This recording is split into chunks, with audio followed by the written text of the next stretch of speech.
ప్రకటన గ్రంథము 19వ అధ్యాయము 12వ వచనం పార్ట్ 6 ఎపిసోడ్ వచ్చేసి 81.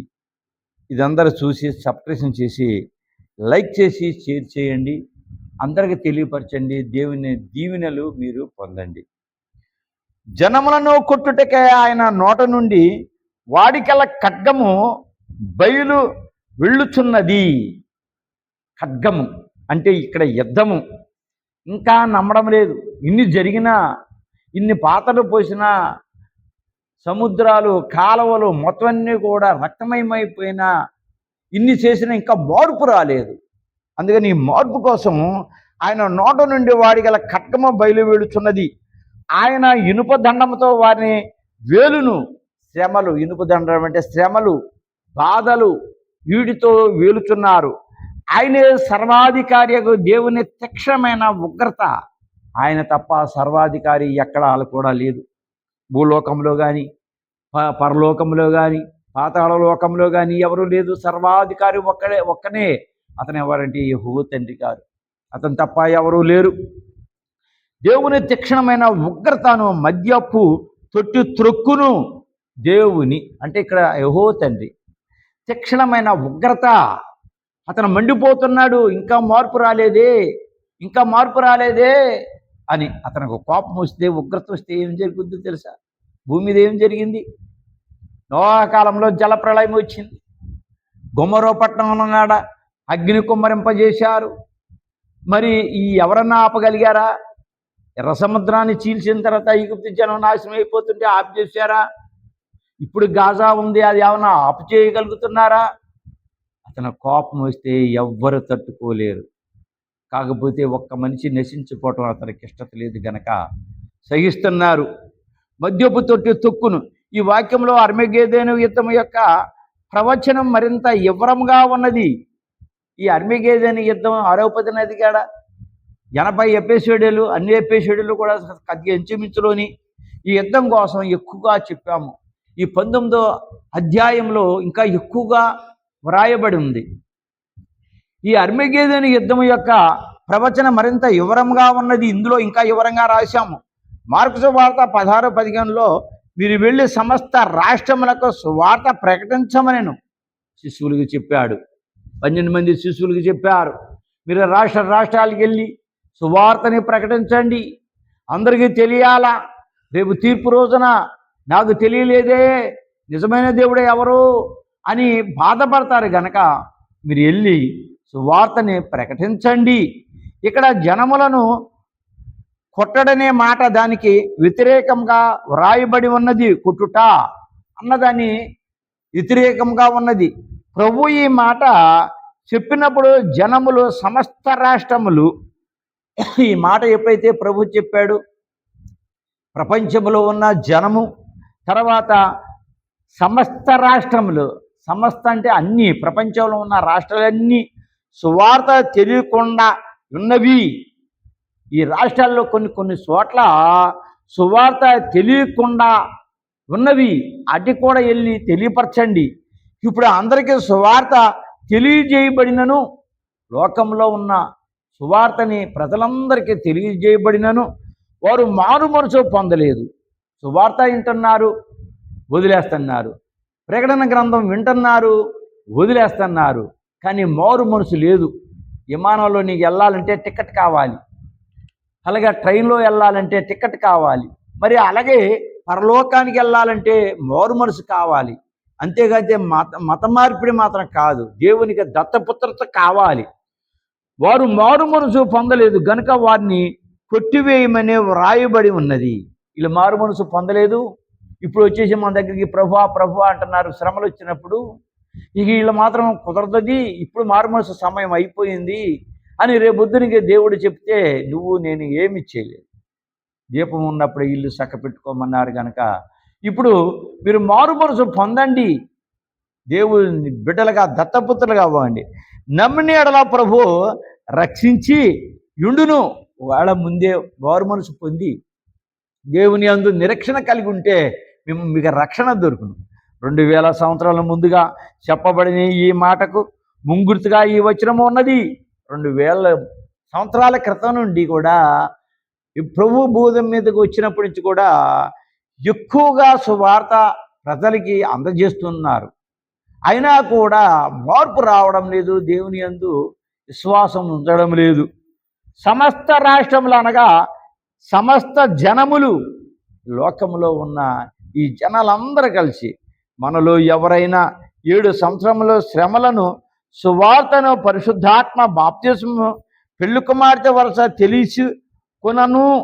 7 సంవత్సరముల శ్రమలు ఈ లోకంలో. అంతక్రీస్తు 3.5 సంవత్సరాలు, అబద్ధ ప్రవక్త 3.5 సంవత్సరాలు, 7 సంవత్సరాలు.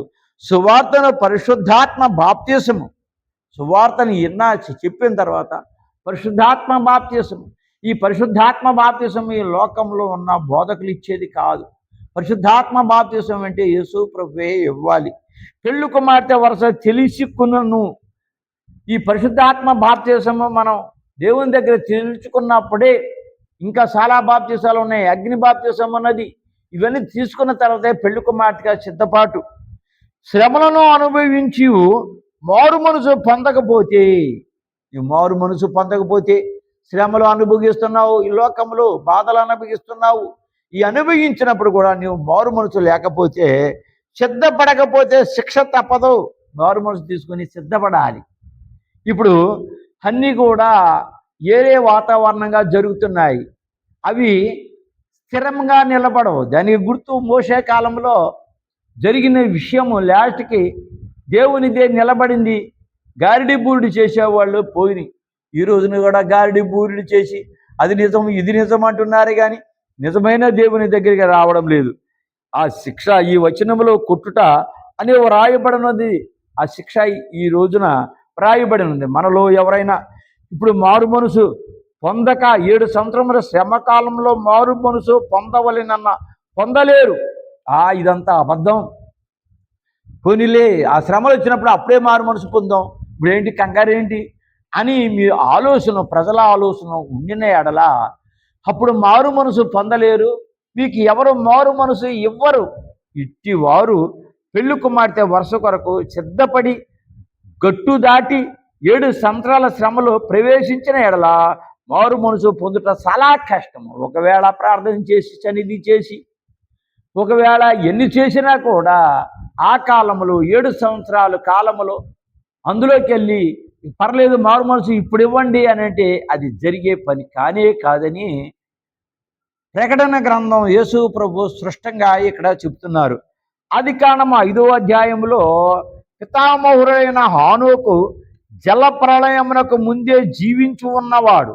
ఈ హానోకు గారు, ఈ పితామహుడు అయిన ఈ హానోకు గారు జల ప్రళయము నోవా కాలంలో రాకముందే అతను ఆ జల ప్రళయము ప్రమాదాన్ని చూడకుండా దేవుని నమ్మి దేవునితో స్నేహం చేసి దేవునితోనే అడుగు జాడల్లోని నడుచుకుంటా పరలోకానికి వెళ్ళిన వ్యక్తి ఉన్నవాడు. రేపో మాపో పడవ నీటిపైకి లేచునని అనుకునుచున్న కాలములోని వాడు. ఆ పడవ మునిగిపోదు, అది పైగా లేస్తుంది అని అనుకున్నారు. అదే ప్రకారంగా ఈ రోజున పడవ అక్కడ ఉన్నది. అక్కడ అందరూ కూడా వెళ్ళి చూస్తున్నారు, ఏమీ చెడిపోలేదు. ఆ కాలమునందు హానోకు ఆరోహణమైనాడు. పడవ జల ప్రళయమందు ఆరోహణము ఆ రోజునయ్యారు. ఆదికాండము 5వ అధ్యాయములో విషయము ప్రకటన 19:15లో తేల్చబడి ఉన్నది. ఈ వివరాలన్నీ కూడా 19వ అధ్యాయము 15వ వచనంలో వివరంగా రాయబడి ఉన్నది. సువార్త సర్వరాష్ట్రములకు అంటే సర్వజనములకు సువార్త అది ప్రతి వాళ్ళు కూడా తెలియాలి. సర్వ సృష్టికి వినిపించబడుతున్నది. సర్వ సృష్టికి అయితే వినిపించుతున్నది. సృష్టి వింటుందే కానీ ప్రజలు వినడం లేదు. ఎందుకంటే సృష్టికి మరణం లేదు, ప్రజలకి మరణం ఉంది. అయినా ప్రజలు నమ్మడం లేదు, సృష్టి మాత్రం నమ్ముతుంది. ఎందుకు? నిజమైన దేవుడు ఎవరా అని సృష్టికి తెలుసు. ఆ సమయంలో నమ్మువారు రక్షించబడుదురు. ఇప్పుడు రక్షణ కావాలి అంటే నమ్మాలి, తెలియాలి. మీరు అడగాలి దేవుణ్ణి, నిజ దేవుడు ఎవరని అడగాలి. ఒక్కొక్కరికి కూడా సువార్త వినిపించబడెను, విడిగా ఒక్కొక్కరికి సువార్త అంటే ఏమిటి, దేవుడు అంటే ఏమిటి, ఎలా అడగాలి, ఎలా ప్రార్థించాలి, ఎలా స్తుతించాలి, ఏది నిజము ఏది అబద్ధము అని ప్రతి మనిషి కూడా తెలియబడాలి. సువార్త అన్ని రాష్ట్రంలోని సృష్టి అంతటికి మాత్రమే కాక సర్వ జనాంగమునకు ప్రకటించబడవలెను. సృష్టి కాదు, పంచభూతాలుగే కాదు, ప్రపంచంలోని ఎవరైతే మానవ జాతి అనేది ఉందో అందరికీ తెలియబడాలి, అందరూ వినాలి, అందరూ కూడా దేవుడు నిజమైన దేవుడని నమ్మి విశ్వసించాలి. సంఘము సర్వ రాష్ట్రములకు సంఘ వృద్ధికి సువార్త ప్రకటించుచున్నది. సంఘము సర్వ రాష్ట్రములకు సంఘ వృద్ధికి సువార్త ప్రకటించుతున్నారు. రాష్ట్రంలో ఉన్న వాళ్ళందరూ కూడా బోధకులు ఎక్కడికెక్కడికి వెళ్ళిపోతున్నారు. ఈ రోజున బోధకులు తయారయ్యారు. కానీ ఏది నిజమో ఏది అబద్ధం అనేది ఏరే పెడితే సువార్త మాత్రం అందరికీ సక్రంగా అందుతుంది. కానీ ఒక్కొక్కరికి వ్యక్తిగతముగా ప్రకటించవలెను. ఒక్కొక్క మనిషికి కూర్చోబెట్టి వ్యక్తిగతంగా ఇది దేవుడు, ఇది విషయం అని క్లియర్గా చెప్పాలి. అది సంఘము యొక్క పని. సంఘము ప్రజలకు చెప్పి ఇంటింటికి పంపించి చెప్పాలి. కానీ మరి ఈ రాష్ట్రము మరి ప్రభుత్వము అది ఎవరికి చెప్పడానికి లేదు. మీరు ఎందుకు చెబుతున్నారు అని సాతాను అంతక్రీస్తు అబద్ధ ప్రవక్త అలలో ఉండి ఇది చెప్పనీయకుండా ఆపి అక్కడక్కడ చంపుతూ అక్కడక్కడ కొడుతూ అక్కడక్కడ రకరకాలుగా చేసి బైబిల్ చింపేస్తున్నారు. ఈ రోజున ఒక భారతదేశమే కాదు, అమెరికాలో కూడా టెర్రరిస్టులు వచ్చేసి గుళ్ళోకి వెళ్ళి బాంబులతో కాలుస్తున్నారు, తుపాకులతో కాలుస్తున్నారు. కారణం ఏమిటి? రాకడ సూచనలు. ఒక భారతదేశమే కాదు, అన్ని దేశాల్లో కూడా జరుగుతున్నాయి. నా ఎదుగు వచ్చు వాణిని నేను ఎంత మాత్రమో త్రోసివేయనని యోహాను సువార్త 6:37 అని ప్రభు చెప్పాను. ప్రభు దగ్గరికి వచ్చిన వాడు ఏమాత్రమో ప్రభు తోయినట్టన్నాడు. ప్రభు మాత్రం ఖచ్చితంగా నేను ఆదరిస్తాను, నేను ఆదరణకర్తని, రండి అని ప్రభు పిలుస్తున్నారు. ఎఫెసీ రాసిన పత్రిక 6:19 ఖడ్గమున్నది. ప్రకటనలో ఖడ్గము శిక్షించుటకు, సువార్తలో ఉన్న ఖడ్గము మామూలుగా శ్రమలు, కానీ ప్రకటనలో ఉన్న ఖడ్గమే ఉగ్రత ఖడ్గము. ఇప్పుడు ఉగ్రత యెరూషలేము వాళ్ళకి పట్టిస్తున్నాడు ప్రభు. కారణం ఆ రోజున యేసు ప్రభుని సిలువేయటానికి 20 ఈదులు అప్పచెప్పారు. అందుకనే వాళ్ళకి ఉగ్రత పాత్ర పట్టించాలి. ఎబ్రిల్లోని ఖడ్గము మనలో ఇమిడిన ఖడ్గము అనగా దేవుని వాక్యమని, అవిశ్వాసులు దేవుని వాక్యమనే ఖడ్గమును విసర్జించారు. అవిశ్వాసులు వాక్యం ఏంటి, ఇది ఎవరు వింటారు, అసలు యెహోవా తండ్రి ఏంటి, యెహోవా తండ్రి ఏవో పాత్ర అని చెప్పేవాళ్ళు కూడా కనబడుతున్నారు. అసలు దేవుడు ఎవరో తెలియదు ఈ లోకానికి. అసలు ఈ భారతదేశము దేవుడు యేసు ప్రభువుని మనం పరిచయం చేశాము, కానీ యెహోవా తండ్రిని పరిచయం చేయలేకపోతున్నాం. అందుకని ప్రతి బోధకుడు కూడా ప్రజలకి యెహోవా తండ్రిని కూడా పరిచయం చేయాలని దేవుని ఆశ, నా ఆయాశ. అందుక శిక్షించును. బైబిల్ గ్రంథమును మనం జాగ్రత్తగా దాచుకున్న ఎడల ప్రభును దాచుకున్నట్లే ఈ కాలంలో బైబిళ్ళు, పాటల పుస్తకాలు ఇవన్నీ కూడా హృదయంలో దాచుకోవాలి. డైరెక్ట్గా దాచుకుంటే అది కాల్చేసే రోజు వచ్చింది, చింపేసే రోజులు వచ్చినాయి. అలా జరుగుద్దని బైబిల్ గ్రంథంలో కూడా ఉన్నది. అందుకనే హృదయం ఉన్నది కదా, అది జాగ్రత్తగా చదువుకుంటూ హృదయంలో భద్రపరుచుకుంటే అది చెప్పుకుంటానికి వీలుగా ఉంటుంది. ఈ 7 సంవత్సరాలు అయిపోయేంత వరకు ఇనుప దండము. ప్రకటన 2:27 ఇనుప దండం అనగా వాక్యమని ఇనుప దండము. ఈ ప్రకటన గ్రంథం అంతా ఇనుప దండమే. ఇదే వాక్యము. చాలా ఘోరమైన చరిత్ర ఇది. ఇది విశ్వాసి చేతిలో ఉండును. నమ్మకమైన వాడు, విశ్వాసి, దేవునికి ఇష్టమైన వాడు, వాళ్ళలో కల్మషం భేదం లేని బోధకుడి చేతిలోనే ఉంటాయి ఈ ప్రకటన గ్రంథం. ఈ దండము అవిశ్వాసి మార్చుటకు సరిచేసును. అవిశ్వాసిని మార్చటానికి ఈ ఇనప దండము పనిచేస్తుంది. రప్చన్ వరకు ఈ ఇనుప దండమనే వాక్య ఖడ్గము విశ్వాసికి చేతిలో ఉండును. రాకడని రెప్సన కాలము. రెప్సన కాలం అంటే లాస్ట్ కాలము. అప్పటి వరకు కూడా ఈ ఇనప దండము దేవునికి ఇష్టమైన బిడలు, దేవునికి నమ్మకమైన బిడల దగ్గర మాత్రం ఖచ్చితంగా కాసి కాపాడుతాడు దేవుడు. ఇనుపు దండము తూతైరా సంఘము, ప్రకటన 2:27లో ఇనుప దండం అనగా అధికారము, ఇనుప దండం అనగా అధికారము. అక్కడ ప్రకటన గ్రంథం 2:27లో కూడా వివరంగా చూపిస్తుంది. క్యాథలిక్ సంఘము 1000 ఏళ్ల పరిపాలనలోనే మనకు ప్రభు ఇచ్చును. క్యాథలిక్ సంఘము 1000 ఏళ్ల పరిపాలనలో మనకి ప్రభువు ఇచ్చును. క్యాథలిక్ సంఘము అంటే మరి వాళ్ళు ఇది దేవుడు బైబిల్ రాసి ఈ క్యాథలిక్ సంఘములో పెడితే వాళ్ళు మనకి బయటికి ఇవ్వలేదు. మార్టిన్ లూథరన్ గారు వచ్చి దానికి ముందు గుస్సు వీళ్ళందరూ ఎంతోమంది ఈ రోమన్ వాళ్ళు చంపేశారు.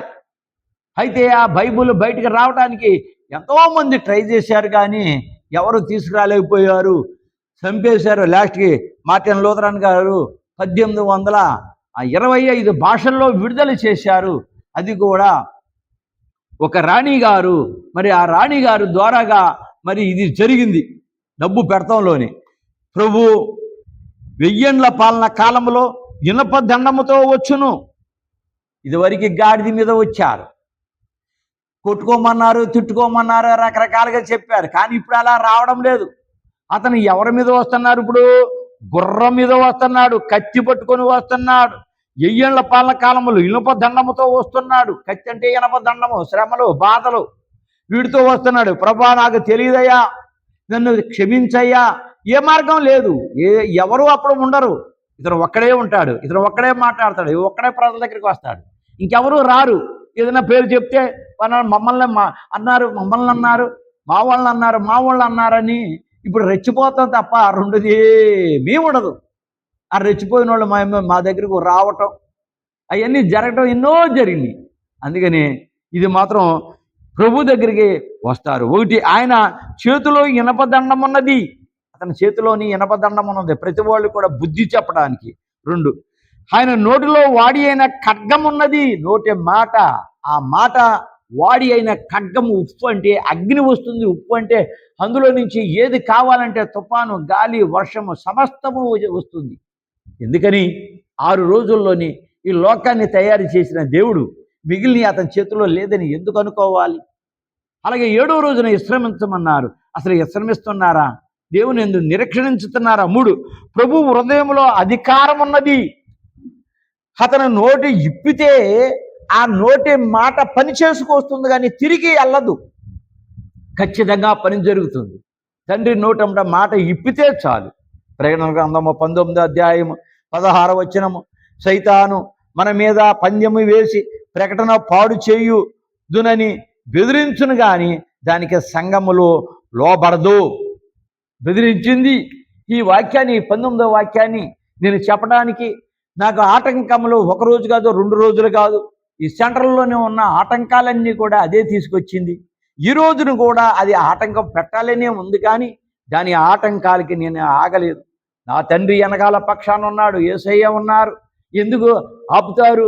ఇప్పుడు వరకు ఆపింది, కానీ ఇంకా ఆపడానికి దానికి ఛాన్స్ లేక ఈ రోజున నేను ఇది బహిరంగంగా మరి ప్రకటన గ్రంథాన్ని విడుదల చేస్తూ ఉన్నాను.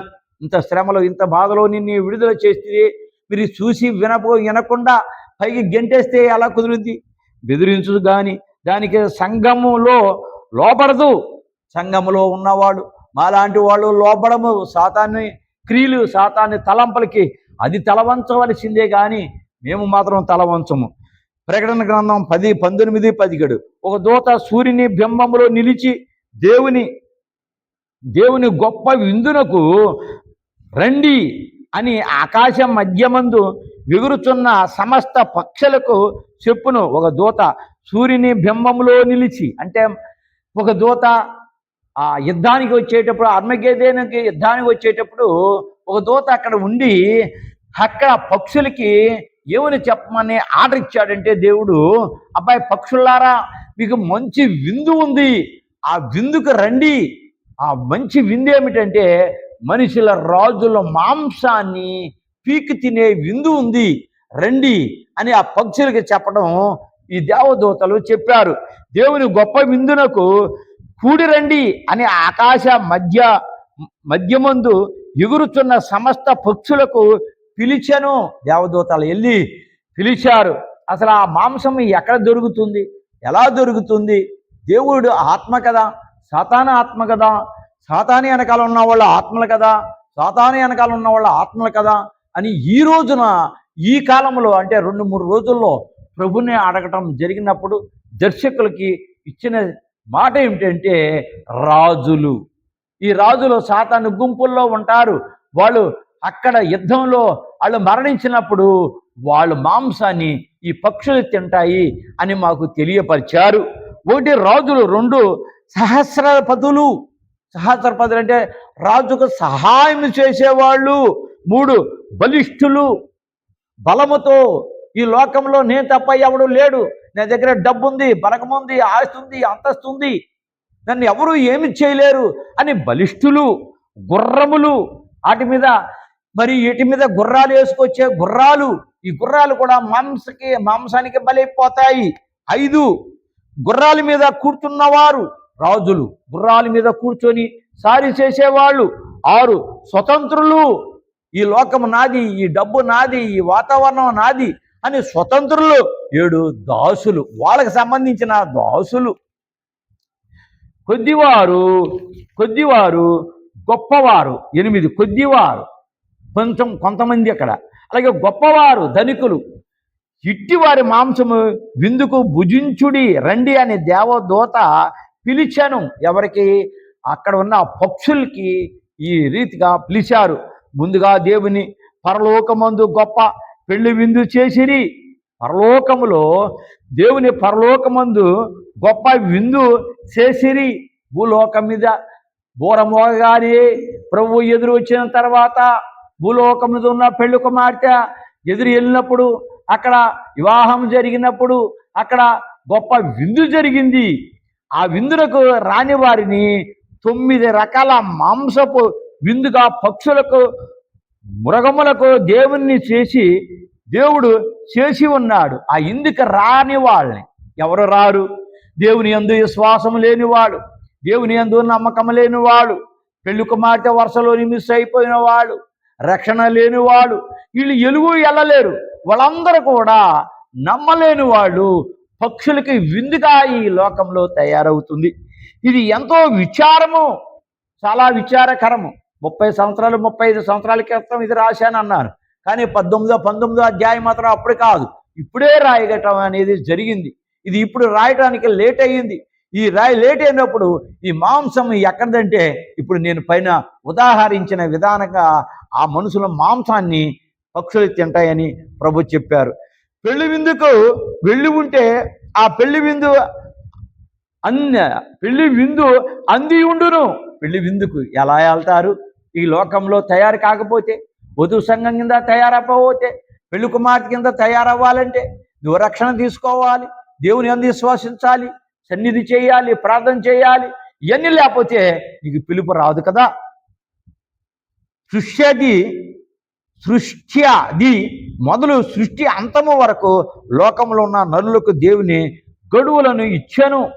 సృష్టి ఎప్పుడైతే లోకము తయారైందో అప్పుడు నుంచి ఇప్పుడు వరకు కూడా, రేపు జరగబోయే యుద్ధం వరకు కూడా ఎన్నో ఛాన్సులు మానవులకి ఇచ్చారు. ఏ రోజుగా ఆ రోజే తప్పించుకొని దేవుడు కాడు, అది దేవుడు, ఇది దేవుడు అని రకరకాలుగా చెప్పారు. అందుకనే ఈ సృష్టిది 1 నుండి రప్షణ వరకు, ఈ సృష్టి తయారైనప్పుడు అప్పటి నుంచి రప్షణ వరకు 2, రప్ష నుండి అర్మగెద్దోను యుద్ధము వరకు, అక్కడ యుద్ధం జరిగే వరకు, రప్ష అంటే లాస్ట్ అయిపోయింది, అప్పటి నుంచి యుద్ధం జరిగేంత వరకు 3, అర్మగెద్దోను నుండి 1000 ఏళ్ల పరిపాలన అంతా వరకు, అక్కడి నుంచి అయిపోయినప్పుడు కూడా 1000 ఏళ్ల పరిపాలన అయ్యేంత వరకు ఇవి దేవుడు లోకంలోనున్న నరులకి ఇచ్చిన 3 గొప్ప గడువులు. ఇంకా ఉంది అని అనుకుంటున్నారేమో. అక్కడ మాత్రం గొప్ప విందుకి మీరు పాలు పంచుకోలేకపోతున్నారు. ఈ లోకంలో ధనము లేక, ఆస్తి లేక, అంతస్తు లేక కూలి పనికి వెళ్ళి పొద్దునుంచి సాయంత్రం దాకా కష్టపడుతున్నాం. అలాంటి పరిస్థితి సేము కొన్ని పరిస్థితుల్లో అలాగే ఉంటుంది తర్వాత తయారైన వాళ్ళు శ్రమలు వచ్చేసిన తర్వాత. అందుకని దీపం ఉన్నప్పుడు ఇల్లు చక్కెర పెట్టుకోమన్నారు. అందుకని ఇప్పుడే చక్కెర పెట్టుకోవాలి. ఇప్పుడు చక్కెర పెట్టుకుంటే దేవునికి ఆనందంగాను నూరంతర పంటలో ఉంటారు. మొదటి గడువు కష్ట సుఖములు గడువు, రెండవ గడువు కష్టముల గడువు. కష్ట సుఖముల గడువు మొదట ఈ తర్వాత వచ్చిన తర్వాత అన్ని కష్టాల గడువులే. ఒక దూత ఈ దూత విందునకు పిలుచుచున్నాడు. పైన ఉదాహరింపబడిన 9 రకములైన వారు పరలోకమిందునకు సిద్ధపడలేదు. 9 రకములైన విందు. ఈ 9 రకాల విందు కూడా ఎపిసోడ్ వెనకాల అన్ని వివరంగా చెప్పాను. చెప్పింది చెప్పాలంటే సమయం చాలదు, ఈ ప్రకటన గ్రంథం ముందుకి వెళ్ళదు. అందుకని వెనకాల చూస్తే ఈ 9 విందులు ఎలా వచ్చినాయి ఏమిటి అని వివరం మీకు తెలుస్తుంది. గనుక పక్షులకు మృగములకు విందు కావలసి వచ్చెను. అడిగి ఆహారం కావాలి, మేత కావాలి. అయినా దేవదూతలు పిలిచారు. శ్మశానములోని శవములను నక్కలు, కుక్కలు, కాకులు, గ్రద్దలు తినును. ఒకచోట కాదు, వీళ్ళు శ్రమ అనుభవించినప్పుడు దేవుడు చేసిన యుద్ధము అంటే అతను నోటి ఊపిరితో గాలితో యుద్ధం చేసినప్పుడు ఆ గాలికి కొట్టుకుపోయి అక్కడక్కడ శవాల కింద పడిపోతే అక్కడ నక్కలు, కుక్కలు, గద్దలు కూడా పీకి తినే సమయం ఉంది. ప్రభు రాజు అని గ్రహింపనందున భూలోక రాజులు పక్షులు విందవుదురు. ప్రభు రాజు అని గ్రహింపనందన, ఈ లోకంలో గ్రహింపనందన. ముందు వచ్చారు, అప్పుడు గ్రహించలేదు, ఇప్పుడు వస్తారు, ఇప్పుడు కూడా గ్రహించలేనందువలన. 2, ప్రజలు సరిగ్గా కాపాడక మనుషులను హాని చేసినందువలన ఇందైనారు. ప్రపంచంలో చాలామందికి ఆస్కారం ఇచ్చారు, సక్రంగా ఉండండి, సక్రంగా పరిపాలించండి అని ఎన్నోసార్లు చెప్పినా పరిపాలించలేకపోయారు. గనక వీరు కూడా హిందుగా ఉంటారు పక్షులకి. 3, కష్టకాలంలో మనుషులకు సహాయం చేయనందువల్ల ఇందైనారు. ఎన్ని కష్టాలు, ఎన్ని బాధలు. భోజనం లేక అడవులు పాలైపోయి కొంతమంది మాంసంతో ఆహారం తింటున్నారు, కొంతమంది భూలోకం మీద ఆహారం లేక అలమటిస్తున్నారు. ధనము, ఆస్తి, అంతస్తు ఉన్నవాళ్ళు, వాళ్ళు పట్టించుకోకుండా ఉన్నవాళ్ళు, ధనవంతులు, వాళ్ళు విందుకు గురైపోతున్నారు. గుర్రములపై కూర్చున్న నరులు దేవునిపై యుద్ధమునకు వెళ్ళినందున విందైనారు. దేవుడితో నీకేమి పని? రాజువైనా నువ్వే రాజువైనా దేవుని నువ్వు జయించగలుగుతావా? నువ్వు ఎప్పుడైతే అక్కడికి యేసు ప్రభు వస్తున్నాడు, అతని మీద యుద్ధానికి వెళ్తానని నువ్వు గొప్పగా ఈ చుట్టుపక్కల ఉన్న ప్రజలకు చెప్పావో ఆ ఒక్క మాటకి నువ్వు విందైపోతున్నావు పక్షులకి. 5, లోకంలో గొప్పవారుగా కనబడుతూ దేవుని విషయంలో మిక్కిలి అల్పులైనారు. ఈ లోకంలోనే కారులు ఉన్నాయి, బంగాళాలు ఉన్నాయి, విమానాలు ఉన్నాయి, రాకెట్లు ఉన్నాయి, ఎన్నెన్నో ఉన్నాయి. కానీ దేవుని విషయంలో మిక్కిలి అల్పులైనారు. ఇవన్నీ కూడా దేవుని చిత్తం కదా, దేవుని సొత్తు కదా, దేవుని దగ్గర నుంచి వచ్చినాయే కదా అని ఆలోచించలేకపోయారు. అందుకని విందైపోతున్నారు. సాతాను పక్షంగా వాడుకున్నారు. అందువలన పక్షులకు విందైనారు. సాతాను పక్షగా ఉన్నారు గనక అందుకు విందైపోయారు. సూర్యబింబం అనగా సూర్యకాంతి మొదటగా భూమి మీదకి వచ్చాను. ఈ లోకంలో అంత చీకటిగా ఉన్నప్పుడు ప్రభు వెలుగు రమ్మన్నప్పుడు సూర్యుడి కిరణాలు భూమి మీద పడ్డాయి, వెలుగుగా ఉన్నది వచ్చెను. ఇది దేవుడు ఇచ్చిన మొదటి కానుక. ప్రజలకి ఏది ఇవ్వలేదు అంటున్నారు, నాకేమి ఇవ్వలేదు, నాకేమి ఇచ్చారు అంటున్నారు. చీకటిగా ఉన్న ఈ లోకము వెలుగునిచ్చారు, ఇది కానుక కాదంటారా? ఆ కాంతి వల్ల తామును శుభ్రము చేసుకొనలేదు గనుక తీర్పు సూర్యునిలో నుండి వచ్చాను. ఆ కానుకని మీరు గ్రహించలేకపోయారు, అర్థం చేసుకోలేకపోయారు. ఏ కాంతి అయితే ప్రజలకు వచ్చిందో ఆ కాంతే సూర్యుడిలో నుంచి మనకు తీర్పు వస్తుంది. నా కాంతిని మీకందరకు వ్యయము చేసి తిరిగి అందరికీ అర్థమయ్యేలాగా చేశాను. నేనెవరిని? పైన సృష్టికర్త ఉన్నాడు, ఆయన ఇచ్చిన వెలుగే. ఆయన ఇస్తే నేను ఇచ్చాను, కానీ నన్ను పూజించడం ఏంటి? సృష్టికర్తను పూజించాలి కదా అని అతనే రెవల్వర్స్న నన్ను కలగజేసిన దేవునికి మురక్కగా నాకు మృక్కితిరి. పొద్దున్న లేచి రకరకాలుగా మృక్కితిరి గనుక మీరు బలైపోతున్నారు, గనుక మీకు తీర్పు ఉన్నది అని సూర్యుడు గ్రహింప చేశాను. 14వ అధ్యాయంలో దేవదూత నిత్య సువార్త ప్రకటించగా వీరు వినలేదు. దేవదూత ఏది నిజము ఏది అబద్ధము ప్రకటించింది. ఆ ప్రకటనలో మీరు విన్నారా? వినలేదు. గనుక అదే ఆ దేవదూత గారి రక్షణకు బదులు తీర్పు ప్రకటించిరి. రక్షణ ఇచ్చే దేవదూత, మీరు మారు మనసు పొందండి దేవుని యందన్న చెప్పిన దేవదూత ఇప్పుడు వాళ్ళకి తీర్పు వచ్చింది, శిక్ష వచ్చింది. దేవుని మీదకి యుద్ధమునకు వెళ్ళిరి గనుక తీర్పు తప్పలేదని సూర్యుడు దేవదూత ప్రకటించిరి. దేవుని మీద యుద్ధానికి వెళ్తారా? మీకేమీ తెలియదు. వెలుగు కనబడితే ఆ వెలుగు ఎవరు పంపించారని అర్థం చేసుకోకుండా దేవుని మీద యుద్ధానికి వెళ్తారా? అందుకని నీకు శిక్ష అని సూర్యుడు రివర్స్ కొడుతున్నాడు. ప్రకటన గ్రంథం 19:19 ప్రభు గుర్రం ఎక్కి అర్మేగేదోనుకు తన సైన్యంతో వచ్చాను. అర్మేగేదానికి ప్రభు గుర్రం మీద ఎక్కి అతని సైన్యంతో ఆ అర్మేగేదోము యుద్ధానికి బయలుదేరి అతని సమూహముతో దేవదూతలు పరిశుద్ధులు అందరూ అక్కడికి వచ్చారు. భూమిపైన ఉన్న క్రూర మృగములను అంతక్రీస్తు, క్రూర మృగములు భూమి మీద ఉన్నవాళ్ళు అంతక్రీస్తు అతని సైన్యము అర్మేగేదోనుకు చేరిరి. వీళ్ళు కూడా అర్మేగేదోనుకు చేరారు. వాళ్ళందరూ కాలువలు ఉన్నాయి, నీళ్లున్నాయి, దారి లేదు.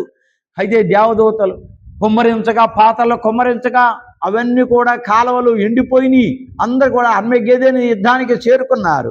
చైనా, జపాను ఈ రెండు దేశాలు, సముద్రం ఉన్నది. ఈ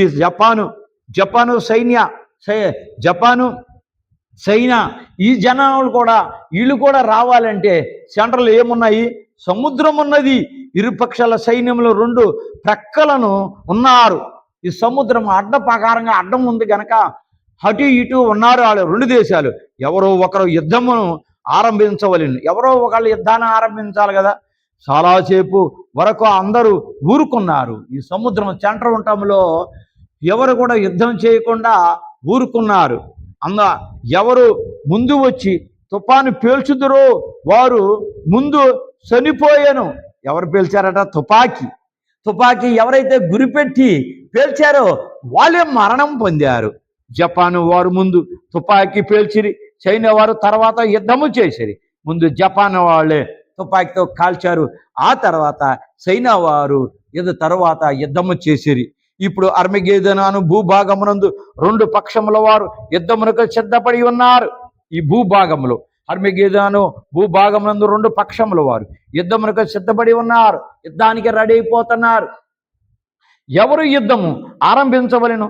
భూలోకము నుండే సైతాను, ఈ భూలోకము ఉన్న సాతాను సమూహము సైన్యము మొదట వచ్చాను. తర్వాత ప్రభు పరలోకము నుండి తన సైన్యంతో వచ్చాను. ముందు సాతాను వచ్చాడు అతని సమూహముతో, ఆ తర్వాత ప్రభు సైన్యంతో వచ్చారు. లోకంలో జరిగే యుద్ధంలో ఉపయోగించినట్టు ప్రేలుడిని ఏవియో లేకుండానే ప్రభు తన శ్వాస ద్వారా శత్రు సైన్యమును నాశనము చేశాను. సాతాను సైన్యము యుద్ధాలు, బాంబులు, తుపాకులతో యుద్ధము చేశారు. ప్రభు అయితే దాని శ్వాసతో అంటే గాలి, ఆ గాలితో యుద్ధం చేశారు. ప్రభు సైన్యమును చూడగానే ఈ 9 తరగతులు వారికి మోకాటి చెప్పలు వసిలిపోయాను. ఈ 9 రకాలుగా ముందు ఎపిసోడ్లో వెనకాల చెప్పిన విధానంగా ఆ మోకాటి చెప్పలు తప్పుకున్నాయి. అర్మగేదోను యుద్ధము ఎందుకనగా ఎయ్యేండ్ల పరిపాలన కొరకే ఈ అర్మగేదోను యుద్ధము. ఎందుకంటే సాతాను ఓడించినప్పుడు దేవుడు నిలబడ్డప్పుడు ఇప్పుడు సాతాను నాది రాజ్యము, నేను పరిపాలించాలని మనుషుల్లోకి దూరి రాజ్యాల్ని పరిపాలిస్తున్నారు. ఇప్పుడు యుద్ధం అయిపోయిన తర్వాత సాతాను ఓడిన తర్వాత ఇక సాతాను నా వల్ల అవదని పక్కకు తప్పుకుంటాడు గనక ప్రభువే ఈ పరిపాలించడానికి యుద్ధం అవసరం. దేవుడు ఉన్నాడని న్యాయంగా నడుచుకోవాలి. ఇప్పటి వరకు ఎంతోమంది మినిస్టర్లు, ఎంతోమంది సీఎంలు, పిఎంలు, ఎంతమంది రాష్ట్రపతులు వచ్చారు. కానీ ఒక తరపున వాళ్ళకి న్యాయం చేశారు, రెండో తరపున వాళ్ళకి న్యాయం చేయలేకపోతున్నారు. అందుకని ప్రభు ఈ లోకం మీదకి వచ్చేసి అందరికీ సమభాగంలో న్యాయం చేయాలని ప్రభు ఈ లోకానికి దిగి యుద్ధం చేసి అతని యాండవరి చేసుకుంటారు. కొందరు ఆహారం 1 పండ్లు దేవుని సృష్టిలో ఇవి మొట్టమొదటిగా దేవుడు ఇచ్చినవి పళ్ళు ఇచ్చారు, తినండి అని అన్నారు. 2 కూరగాయలు, ఈ లోకంలో పండించే కూరగాయలు, ఇవి కొన్ని ఏండ్ల క్రిందట వచ్చినవి, చాలా సంవత్సరాల క్రితం. తర్వాత పళ్ళు, తర్వాత కాయగూరలు వచ్చినవి. 3 మాంసాహారం. ఫస్ట్ ఏమొచ్చింది? పళ్ళు వచ్చినాయి, తర్వాత కాయగూరలు వచ్చినాయి, తర్వాత మాంసాహారం వచ్చినాయి. ఇవి వచ్చిన కొన్ని సంవత్సరాలకి ఇవి వచ్చినవి. ఈ మూడవ ఆహారము పక్షులు కూడా ఉన్నవి. ఈ మూడో ఆహారాన్ని తినటానికి పక్షులు కూడా సిద్ధంగా ఉన్నవి. ఒకటి, ఏ పక్షులైతే మనుషులకు మూడవ ఆహారముగా ఏర్పడిబడిచినవో, పక్షులకి మూడో ఆహారం అంటే మాంసము, అవి మాంసం అనేది తింటాయి కనుక ఏ అయితే ఏర్పరచబడినో ఇప్పుడు ఆ పక్షులకి మనుషుల ఆహారమైనారు. ఈ మనుషులు ఎక్కడి ప్రభు అంటే ఇప్పుడు ఇందాక చెప్పుకున్న వాళ్ళు ఉన్నారు కదా, వీళ్ళు రాజులు, తర్వాత సహస్రపతులు, ధనవంతులు, వీళ్ళందరూ ఇందాక పైన చెప్పాను కదా, వాళ్ళందరూ మాంసములు, దేవుని స్తుతించలేని వాళ్ళు, దేవునికి ఆపోజిట్గా ఉన్నవాళ్ళు, వాళ్ళ మాంసాలు ఇవి పక్షులు తింటాయి. 2, ఏకరక్షకుడు నరులను రక్షించుటకు వచ్చాను. ఇదివరకు గాడిద మీద, అయ్యా ఇది వద్దు మీకు, రండి రక్షణ తీసుకోండి అని రక్షించడానికి వస్తే, ఆ రక్షకుడు ఇప్పుడు నాశనం చేయటకు వచ్చాను. ఈ లోకాన్ని రక్షించిన యేసు ప్రభు ఇప్పుడు ఈ లోకాన్ని సర్వనాశనం చేయటానికి గుర్రం మీద సారీ చేస్తూ ఇనప ఖడ్గము పట్టుకొని వస్తున్నారు. 3, ఏ దేవదూత అతని నేడు మీ కొరకు రక్షకుడు పుట్టి ఉన్నాడని గొల్లలకే ప్రకటించినదో. దేవదూత మీ కొరకు, మీ అందరి కొరకు రక్షకుడు పుట్టినాడని ప్రకటించాడు.